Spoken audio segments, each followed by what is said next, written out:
Okay, so this is for if you've been sitting all day or you're on the road. I work with a lot of clients that travel a lot, and so I'm going to go through a quick workout or warm up to do before you walk, or maybe even do a slow jog. So all you need for this is a tennis ball.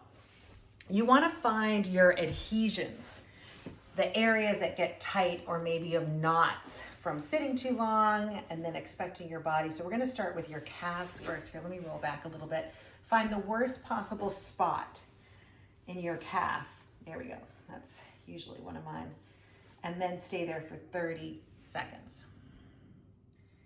And again, you might want to get a little bit higher here. So this, and you could use the other leg for a little extra body weight. Just try to get as much pressure on that spot as possible without causing too much pain. It should definitely be uncomfortable, and just try to stay, don't roll. Find the worst spot and stay there for 30 seconds. You have 10 more seconds left. Good, and expect things to change over time. So what might be bad today won't be bad maybe in a week. So now we're gonna do the other side. And again, place your other leg on top of it to intensify. Find that adhesion and then hang out there for 30 seconds. You could possibly, when you find the spot, maybe flex and point your foot to intensify that myofascial release.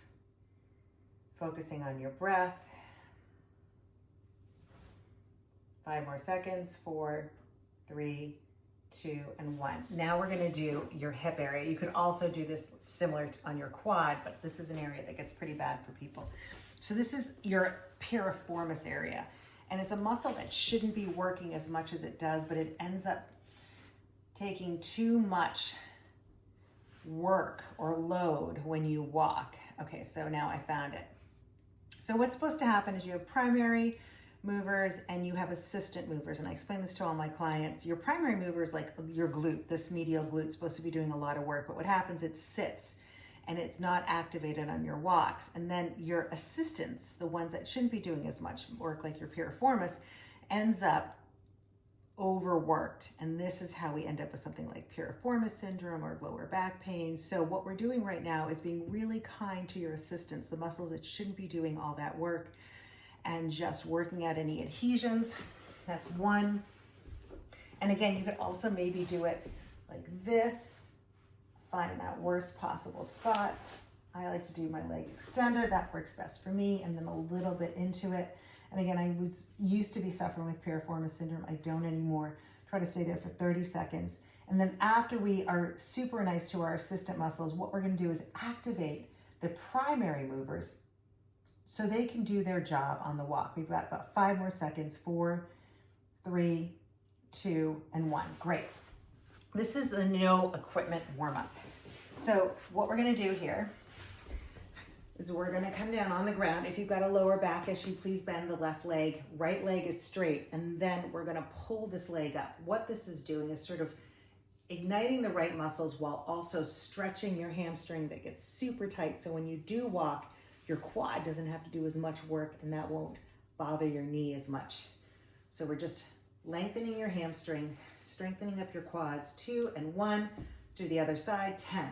Keeping your toe pointed to the sky. 3.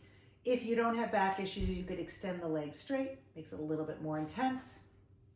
6, 7. Pull it in. Now, if your hamstrings are super tight, what you would do is start low, and then as soon as you found that you couldn't keep your legs straight, that's where you'd stop. Maybe it's down here, and do your 10 circles. Next one is we're gonna come to your side. The important part here is your spine remains neutral. So you're gonna wanna bring your chin to your chest, and you can see how that's gonna bother your neck. Spine is neutral. That bottom leg is bent and the knees are stacked on top of each other.